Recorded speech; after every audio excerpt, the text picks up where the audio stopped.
My private key is 0x257A6941. Okay, everyone's listening intently, that's good.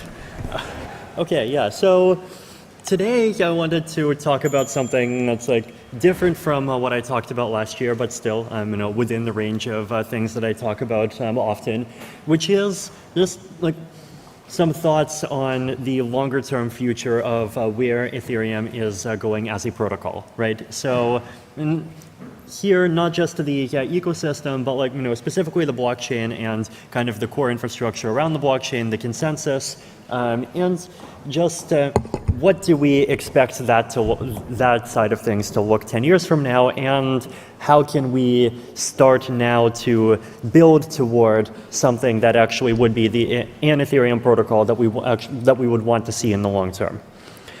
So the Ethereum protocol right now is in the middle of this long and complicated transition.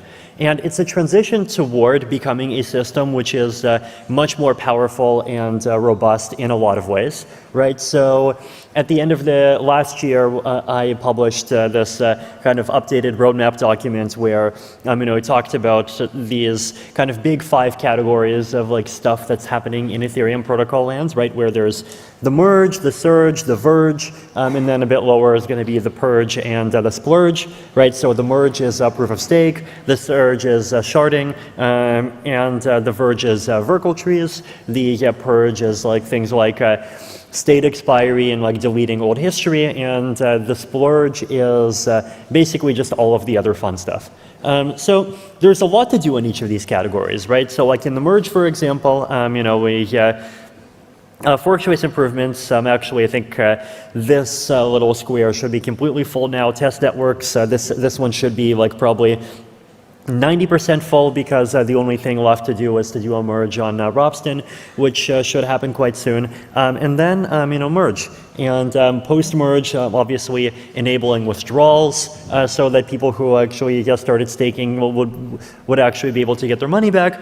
But then there's also these like interesting longer-term extras that we want to do, right? So single secret leader election basically means that like you make the who is going to be the proposer of the next block more unpredictable, and the purpose of this is to like protect against DOS attacks, right? So with SSLE, you're not going to be able to tell who is going to create the next block until they actually release the block, which is really amazing, right? Because that basically, it gives us really nice security property where like if you're an attacker and you want to stop blocks from being created, you don't know who you have to attack. Single slot finality. It used to be called single slot confirmations. Now we're just calling it single slot finality. Basically, moving to a world where Ethereum can actually confirm blocks within a single slot. This is something that I have been kind of looking into and talking about for probably the last like half a year or so. There's a lot more work on it happening. One of our researchers, Francesco, has also done a lot of work, and there's a lot of interesting stuff being done by consensus researchers on trying to figure out the best way to do this. But it's like actually more possible than it seems, which is interesting. And then better signature aggregation, that's actually kind of part of single slot finality, right? So there's a lot of stuff to do in proof of stake. The end state of all this will be a proof of stake mechanism, which is really great. But in order to get there, there's like all of this work that needs to be done. The surge, sharding, right? This is basically, I think before we wanted to do 4488, we decided that we would like to rearrange the numbers a bit. So instead we're doing 4844, which is proto-dank sharding, basically trying to kind of lay the groundwork for doing full sharding, kind of have all of the data formats in place, and also at the same time adding like at least a little bit more data space that rollups can use to make rollups much cheaper, right? Potentially some, could even be something like 10 times cheaper. That's like the proto-dank sharding. Then after that we want to do dank sharding, which adds data availability sampling, and then we want to do like other things around just increasing the amount of space that we have, some kind of like faster confirmations so that Ethereum could have not just greater scalability, but also like lower latency, and at least until you get some degree of confirmation that your transaction got included. So just a lot of like interesting things, at the end of which Ethereum will be a far more scalable system. Ethereum today can process about 15 to 20 transactions a second. This Ethereum, including the rollups, including the sharding, if at least according to the math, it's going to be able to process 100,000 transactions a second, and hopefully there's going to be a lot of other benefits that come at the same time, right? The Verge, stateless clients, so you will be able to verify Ethereum blocks and even be a validator without having hundreds of gigabytes on your disk, which is so great for decentralization. The Purge, trying to actually cut down the amount of space you have to have on your hard drive, trying to simplify the Ethereum protocol over time, not requiring nodes to store history, and then just like this big long list of things, right? So there's this big long list of like really fun stuff that will make Ethereum into a much more powerful system, a much more robust system, a much more secure system, and even a more decentralized system. But it's a long and complicated transition. There's a lot of stuff that's happening. Like each one of these boxes basically like, has like some kind of team associated with it at this point. So a lot of work that needs to be done, right? So the difference between Bitcoin and Ethereum is that Bitcoiners consider Bitcoin to be 80% complete, but Ethereans consider Ethereum to be 40% complete, right? This is like, I think actually something that I've said a couple of times before. And when you look at what Ethereum is trying to accomplish, it's true, right? Like the Ethereum protocol is like really still trying to fulfill this role of being some kind of secure base layer, but trying to do so in such a way that like it actually has the functionality that it needs to be a secure base layer for the stuff that people actually want to do, right? And that does involve adding more features. It does involve doing more work, but at the same time, kind of there is also still this kind of this end goal, but we're a bit further away from getting there. I'd say Ethereum can go up to being 55% complete after the merge. So we're getting close. I think we're getting close to kind of the second half of this kind of big long vision, right? Which is really amazing, and like all of the people that have been working hard to make it happen should be super happy at this point.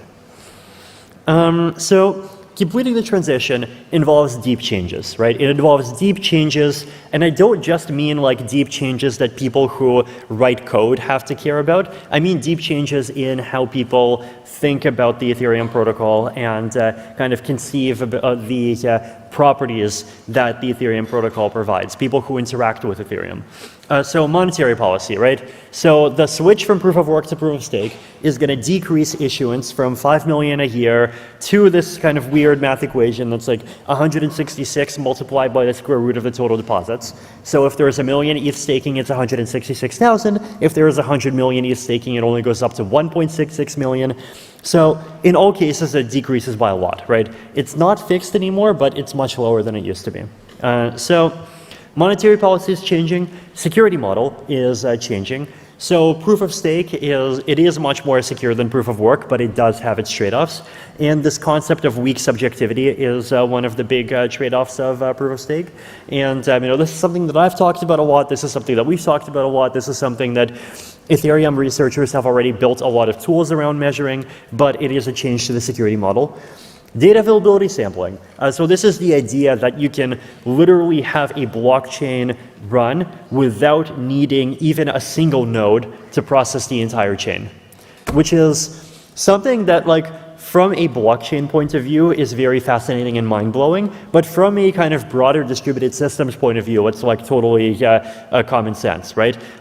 Nobody would even consider building a version of BitTorrent where everyone has to download every movie, right? But that's how blockchains work today. So trying to kind of combine the actual distribution that you see in peer-to-peer networks, where you actually have different parts of the network responsible for different parts of the data, with the security properties that blockchains provide, right? Like this is basically what Ethereum is trying to go towards. And that does include some changes to the security model. Layer 2 history access. So a lot of dApps that are built on Ethereum historically, they've relied on this assumption that you can use things like history access and you can look at historical logs, you can look at historical transactions, and the dApp from like directly using the Web3 protocol would be able to just like tell you the entire history of everything related to you that happened in the dApp, right? And this is something that has been true for Ethereum's history, but it's something that's not going to be true anymore. And the reason why it's not going to be true anymore is because of EIP 4444, right? Basically, with EIP 4444, moving toward a world where this function of accessing and restoring and retrieving all of the entire history of Ethereum is not going to be a kind of core requirement of an Ethereum node anymore, right? And the reason why it has to be done is basically because people value scalability. And if we want scalability, if you want decentralization, so like the ability to run nodes easily, then you just can't require nodes to store this kind of constant ever-growing amount of space. Now, there are alternatives, right? So there are plenty of like very secure, very decentralized ways to store the history that do not involve requiring every single Ethereum node to store the history. So there's like second layer protocols, things like the graph. There's work that's being done by people in the Portal network. There's work that's being done by some other groups. There's people trying to kind of upload part Ethereum history to BitTorrent. There's block explorers, of which there's like a bunch, and you can probably make a multiplexer that just like keeps on asking each one of them. And you can even make a protocol that like asks them for proofs to make it more secure. So there's lots of alternative ways to access history, but that's not going to be like something that the Ethereum protocol itself is directly responsible for, right? So that's also a change to the security model. Now, it is a change that I think dApps have already mostly adapted to. Like if you use dApps today, and they access history, most of them are not going to use like the Web3 API directly. Lots of them already use the graph, right? So this is something that I think the ecosystem is already adapted to, but it is a change that is a kind of a necessary part of Ethereum becoming more decentralized and more scalable. New cryptography. So the Ethereum of 2015 relied only on Keccak hashes and elliptic curve cryptography for security, right? Just those two ingredients. The Ethereum of 2023 is going to rely on that, plus more complex uses of elliptic curves with things like vertical trees, if they come in 2023, it could be 2024 as well. Also elliptic curve pairings, which is a more complicated form of elliptic curve math, which the beacon chain already relies on. Some like universal trusted setup for data availability sampling, and potentially like some, eventually the randomness is gonna be augmented by VDF as well, right? So there's also like some new cryptographic assumptions that are being introduced. And these new cryptographic assumptions give us a lot of really massive benefits, right? So like the Ethereum of today that uses BLS signatures that rely on pairings, that allows us to have hundreds of thousands of validators, which allows us to let people stake if they directly with a minimum of 32 ETH. Does anyone remember what that minimum was before we decided to use BLS? It was 1,500, right? So we added a security assumption on new cryptography, and the benefit is that staking became 50 times more accessible. So basically, there are very real benefits that are going on, but also like real changes here. The transaction inclusion process. So EIP 1559 happened last year. It was amazing. It changed a lot, but it also changed a lot about how we have to think about including transactions. Account abstraction. Basically, people being able to send transactions that are verified not just by elliptic curve signatures, but by like whatever kind of algorithm they want. Like, so you could have better multi-sigs, better smart contract wallets, better social recovery wallets, move to other algorithms. Potentially, with account abstraction, you could also have signatures that are much smaller. You can use signature aggregation. And this is really powerful in rollups because, so the ERC4337 team, this is the team that's working on the account abstraction of ERC right now. They've been starting to do this. And with a signature aggregation, you'll basically be able to remove the 65 bytes from every transaction that are the signature and replace it with just 65 bytes for an entire block, right? So potentially rollups could become 3 times cheaper if this is all implemented, right? So a lot of like proposer-builder separation could also change how transaction inclusion works, right? So there's a lot of things that are happening and a lot of things that have big and important benefits, but that also require kind of changing how we think about certain things, right? And it's also involved building a much stronger and a much more capable research and development ecosystem that's capable of coming up with these changes, testing them, making sure that they actually do what they need to do, implementing them across 5 clients, making sure they're implemented the same way across 5 clients, making sure there's no bugs, and doing that entire pipeline and actually getting them to production, right? So there's a lot of stuff happening, but and this is where I get to kind of the more cautionary part of the talk. That doesn't mean that we should keep going this way forever.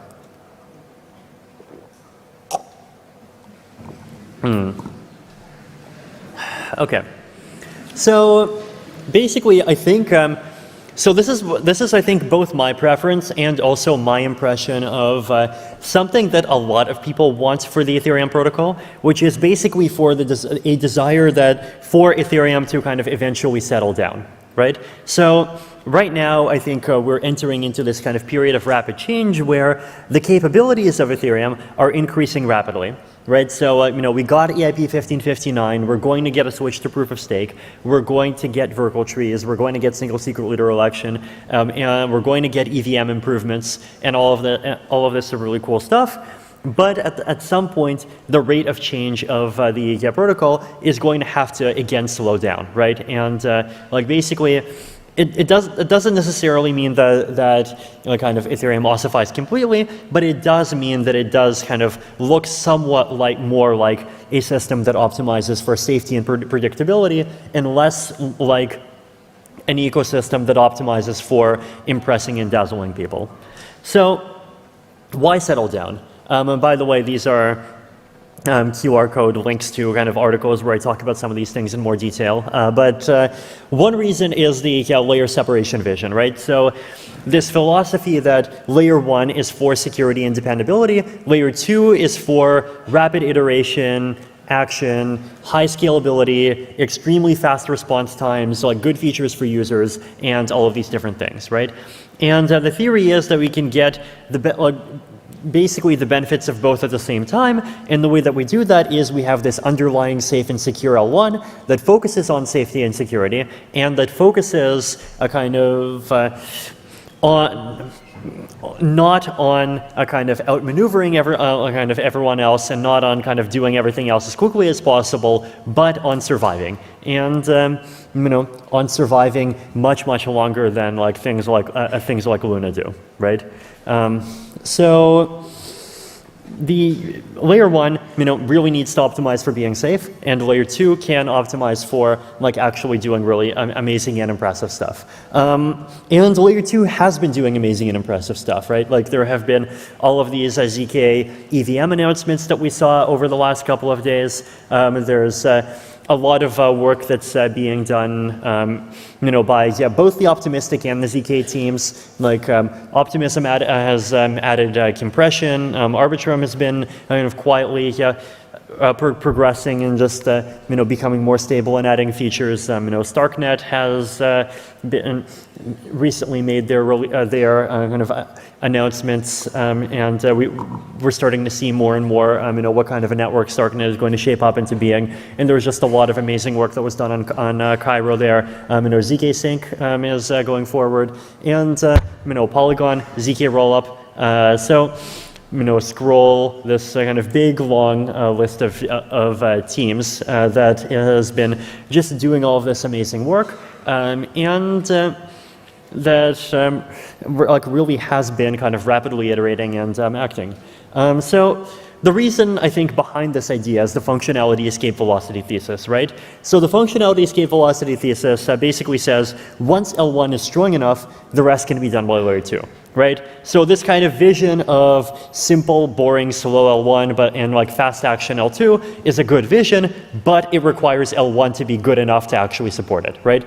It's kind of similar to Turing completeness, where if you have a computer that's powerful enough, then it's powerful enough that you can build basically anything on it. But if the computer isn't powerful enough, then very quickly it turns into a machine that can do almost nothing, right?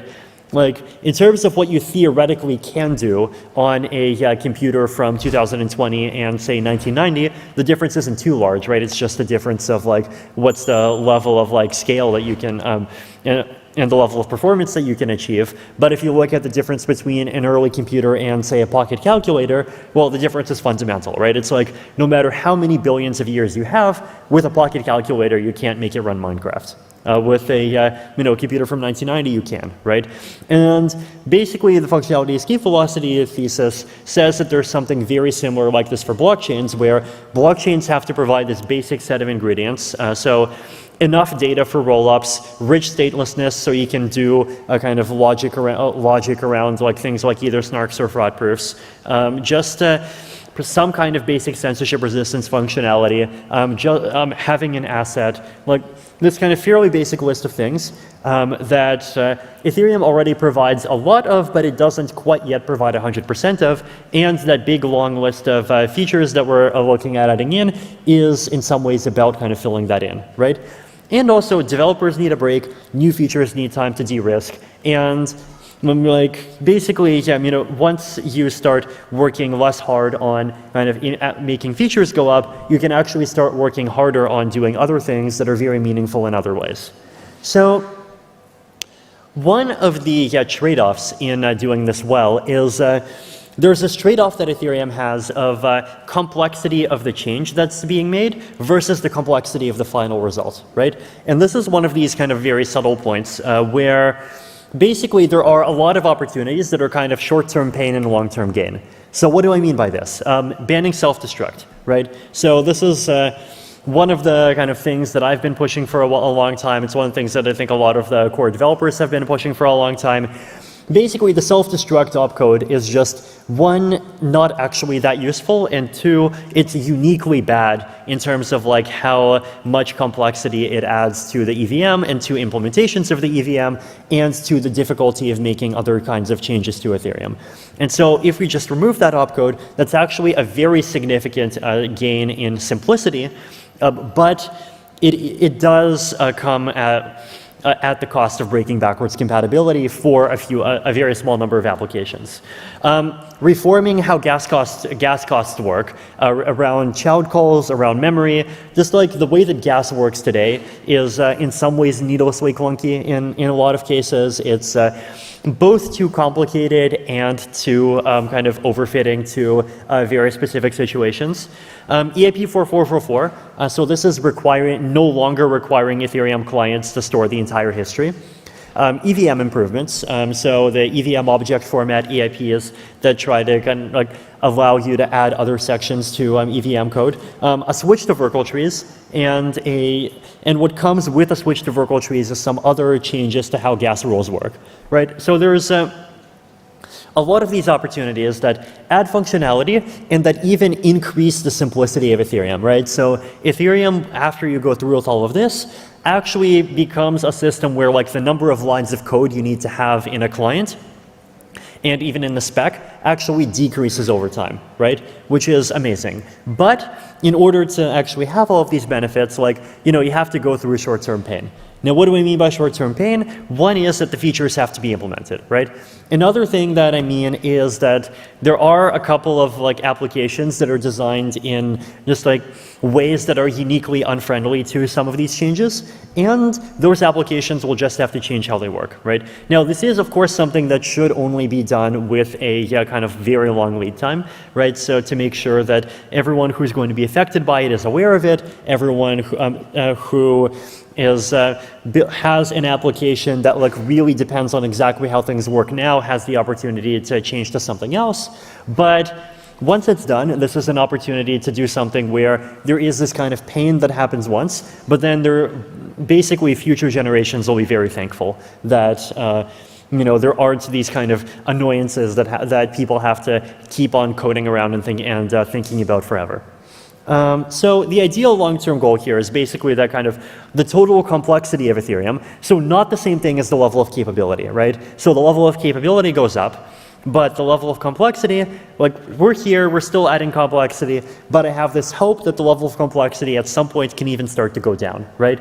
Now, why would it go down? Because of some of these simplifications. Also because Ethereum clients would not necessarily have to keep on supporting very old versions of the Ethereum protocol. After the merge, you could even build an Ethereum client that just completely does not know that the proof of work phase ever happened, which is like a huge simplifying factor in a lot of ways, right? So there's a lot of ways in which complexity of the system can go down over time. So in the short term, some of this does mean breaking backwards compatibility in a few very, very limited cases, right? It's like really a very small number of cases. And like one of my claims here is that like that is okay, right? That is like basically, you do need, like at some point an ecosystem does have to be willing to do these kind of short-term pain and long-term gain trade-offs, but an ecosystem also should not be in this kind of mode of like changing things rapidly forever, right? So short-term, still in rapid change mode, but longer-term, at some point you do need to kind of have this pivot to in an ecosystem where change is less rapid, even more consensus on everything is required than today. Things do keep moving even slowly, and that does look very different from the way that Ethereum works now. So things in particular that like I would be scared of doing, right? So things that I think we should not do. One is adding support for multiple VMs. So simultaneously support EVM and EWASM and Cairo and other stuff. The reason why you don't want to do that is because that just multiplies consensus complexity. Like getting rid of the EVM is too hard, and so if we add stuff, well, we're going to have like 3 different VMs, and the number of lines of code in the protocol is just going to, you know, keep on blowing up forever, right? Getting comfortable with base layer snarks before we have much better circuit legibility, right? So before we really have the tools to kind of dig into ZK snark circuits and like be able to properly understand like here's exactly what's going on at you know, each individual constraint, right? So basically, like my opinion right now is that snarks are still a bit too black boxy, and you know, hopefully they're going to become less and less black boxy over time, which is something that's that would be really amazing. But I personally do think that something like that is a prerequisite, right? Like we want to make snarks more understandable before we make the Ethereum base layer itself actually depend on them. Also, I personally am scared of surrendering to this idea that like it's okay if no single person can understand the Ethereum protocol because we can specialize. Like I think part of Ethereum being a trustless protocol should actually be Ethereum being a simple enough protocol that if you really wanted to wrap your head around the entire thing, you should be able to, right? And like that is in some ways very kind of constraining, and that does imply a layer 1 that you know, has less kind of dazzling bells and whistles and less functionality in a lot of ways. But like, in my opinion, I think if the goal is to create a layer 1 that's kind of maximally robust and maximally dependable, this is something that I would say is worth it. So what are other like awesome things that I think that we should actually increase our focus on over time, right? So these are things that I think we need to start working on today, and we have started working on today. But things that where like basically once the level of effort involved in increasing capability starts decreasing, the level of effort involved in making all this other stuff happen can start actually going up, right? So one of them is like an easy to use light client for the Ethereum consensus layer and the execution layer and layer 2s, and for such a thing to be a default, right? So like basically I want to see a world where instead of the default, like instead of a new Ethereum user by default using MetaMask that plugs into Infura, I want them to would like to see a world where they can use some wallet that actually is a light client that directly uses decentralized protocols to plug straight into the Ethereum network, right? And for that to happen, both for base Ethereum and for layer 2s. So also for Starknet and Optimism and zkSync and Arbitrum and Scroll and all of these, and Polygon as well, to also kind of somehow plug into the system, and so you can actually directly have light clients that can access and directly verify all of these systems. Better support for home stakers and better support for like smaller scale decentralized staking pools, right? So even for people who need staking pools because they don't have 32 ETH or they don't have like whatever the level of ETH is that's going to be required, still better give them better ability to like join a smaller scale pool that doesn't involve joining one of the big ones. Also the ability to run a full node on lighter hardware. I think this is something that, especially once we have more ZK snarks, can easily improve over time, right? Like, so once we have stateless clients with Verkle trees, it'll improve a lot because you're not gonna need like 500 gigabytes of hard disk space anymore, right? Like post Verkle trees, it should be possible with a well-designed client to just run everything entirely in RAM, right?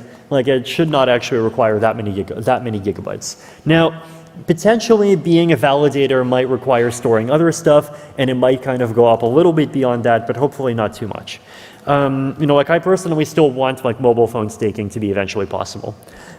So like basically how far can we go on like making the entire Ethereum ecosystem like actually meaningfully decentralized, meaningfully reduce dependencies on kind of like single actors, meaningfully reduce privacy risks that come from dependence on single actors, and just actually make the Ethereum network kind of resilient in the way that I think a lot of people want it to be. So pursuing decentralization goals is harder today because the protocol changes quickly, because the total complexity is getting higher. But in a protocol that is simpler and in a protocol that is slower changing, I think pursuing more decentralization is actually something that does become easier. So I do think that there are changes that are worth making in the long term, right? So like I personally am not predicting that the Ethereum network is going to become something that undergoes literally zero change. And like here's some examples that I think are actually worth it. Upgrades from quantum resistance. Quantum computers, there's a big chance that they're eventually going to come. And once quantum computers come, we have to upgrade to different cryptography, right?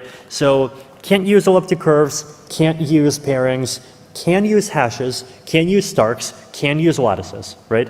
Can use isogenies. So that basically once quantum computers come, we are going to have to kind of get used to using different tools, which is obviously something that the ecosystem will have to learn its way around. It is something that involves some sacrifices, but it's something that just has to be done if we want Ethereum to be secure. If ZK VMs work well, increasing transaction space in the base layer. So if once we have good circuit legibility and we have very good ZK implementations that can snark verify the EVM, then that's something that could be applied in the base layer. You could start adding more transaction space. You can start using more data space or more of this data availability space to add transaction space. So things could be done there. If much better cryptography comes out that lets us massively improve efficiency and simplicity, we should use it, right? So today I'm advocating, and a lot of people have been advocating, for Ethereum to switch from hex Merkle Patricia trees to Verkle trees. Maybe in the future, just hashes and arithmetically friendly hashes are going to be de-risked enough and are going to be friendly enough that we're going to want to actually give up on Verkle trees and do Stark proofs of arithmetic friendly hash Merkle trees instead. If that happens, then like I think we should do it. And also I think we should keep an open mind, right? Like we don't know what the needs of 2032 are going to demand. So one example of this is like the whole MEV situation, right? Like the centrality of MEV as this issue that the Ethereum protocol needs to like really build and work around, that's something that we weren't really aware of back in 2019, and we became aware of in 2021, and now it's like well understood and it's part of like how we think about the Ethereum protocol in 2022, right? So there could be other things like that in the future. Like, we might have to think in some different way about, how to deal with 51% attacks. So you might have to think about like adding other kinds of features to ensure staking decentralization, right? Like there are more things that could happen. There are always unknown unknowns, but at the same time, like that number of unknown unknowns is something that I do think should decrease over time, right? So basically the challenge here is, how do we balance all of these different demands? Like I think in the short term, we are in this kind of environment where it's just unavoidable that all of these rapid changes that are going to produce all of these really important things that Ethereum people have been looking forward to for a long time are going to have to be done, right? Like people have been looking forward to proof of stake for a long time. Who here wants to cancel proof of stake? I saw one person try to raise their hand and then lower it for fear of getting canceled. No, please. If you want to cancel proof of stake, we're not going to cancel you. We're just, there are plenty of blockchains. Like there is Ethereum Classic, which is, the original Ethereum, which did not betray the vision by forking the DAO. It's a very welcoming community, and I, think they'll definitely welcome proof of work fans. No, it's not even a joke. Like, if you like proof of work, you should go use Ethereum Classic. It's a totally fine chain. But anyway, proof of stake, lots of it's a big change, but lots of benefits. Sharding, right? So anyone here want to cancel sharding?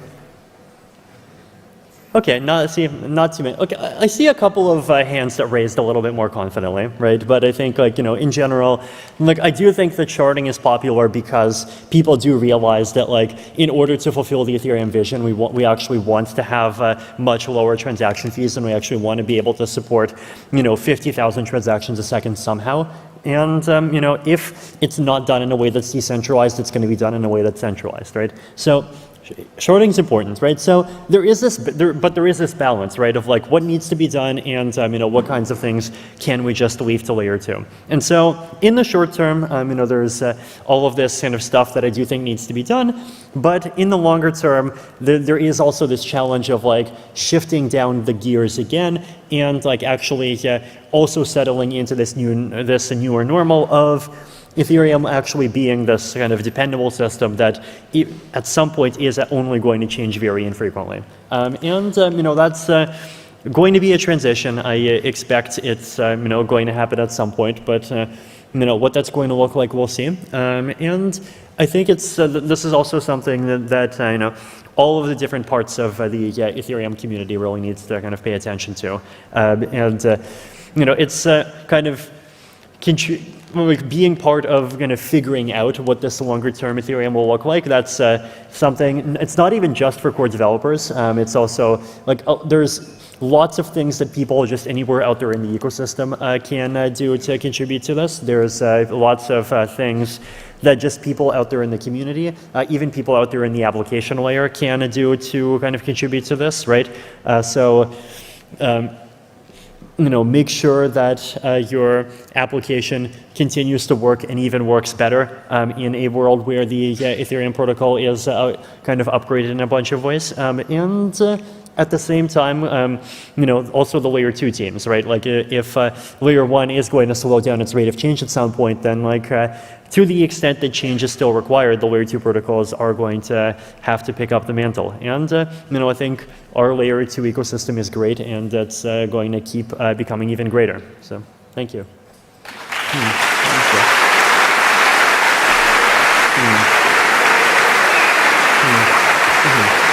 I don't know.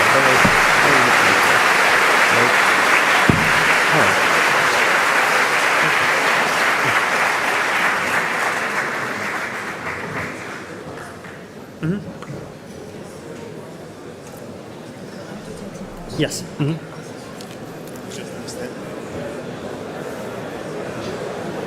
Hello. Apparently there's questions, so to quiet everyone down, the rest of my private key is 84F C2619. Okay, questions, go ahead. Okay, I'm very interested in your soul-bound tokens, and this is a very fascinating ideas. And the blockchain-based system are public, so if we want to make a private soul, I read your paper in my hand now. So, the decentralized ID may be the best solutions. Or do you have any perspective regarding decentralized ID to help build the implementations of private soul? Thank you.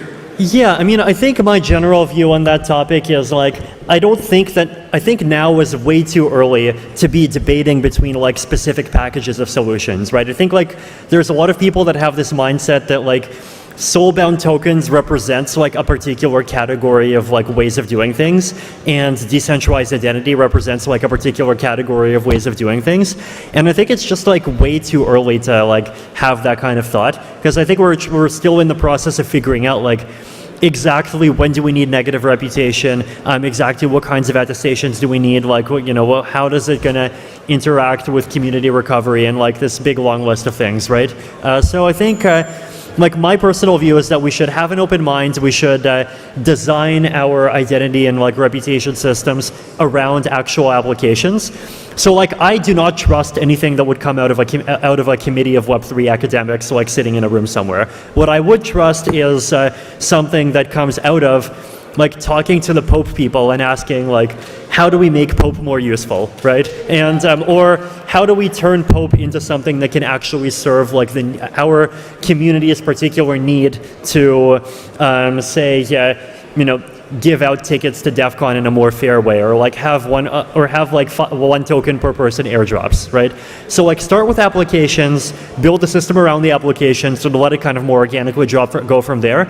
And at some point it's going to standardize, and we need more kind of formalization, but I think that time is kind of not quite there yet. Hello.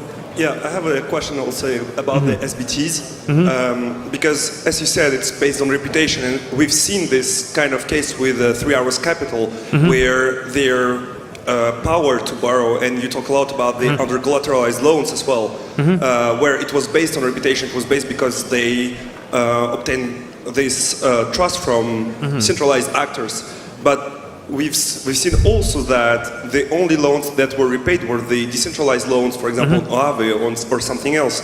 So by making these loans under-collateralized, it could be a danger to the protocols as well if we're using SBTs in this kind of case. So what are your thoughts on this?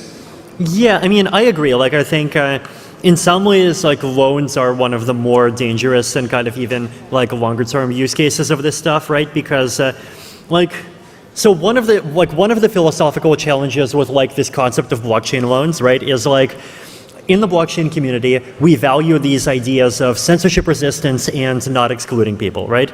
But if you want to have under-collateralized loans, then under-collateralized loans are based on trust. And and if they're based on trust, then whoever is doing the trusting is going to have to use some kind of mechanism to figure out who are they actually willing to trust. And that requires knowing deep information about people, that requires excluding people. And so really threading the needle between how do you even do that, and at the same time how do you do not do the bad kinds of exclusion, that intuitively to me that seems like a hard problem, right? I do think that there are improvements that we can make, but it's something that we can only probably work toward over time. So for me, the applications of soul-bound tokens that excite me are one, I think token airdrops should be many more of them should be per person, or there should be some square root approach, right? The reason you might want to do a square root is if you want to if you actually want to support people who have greater levels of dedication, right? So if you want to do something where you give someone an airdrop based on the square root of the amount of activity that they've done in some ecosystem, that's both more kind of egalitarian and widely distributed, and also actually a good distribution, but that requires like some kind of soulbound token ecosystem to be able to do well and do kind of in a way that's like credible and where third parties can be convinced that you did it fairly. So start with those kinds of applications, bootstrap the ecosystem, have like more popes for stuff, have more reputation ecosystems, and just like keep building that ecosystem up more and more. And like once it's powerful enough, then we'll start to see loans kind of pop up, right? Like, but I don't think that, starting with under collateralized loans is necessarily the right order for things. Okay. Thank you. Thank you. Maybe we take you outside Okay. from the back. Perfect. Might be a little bit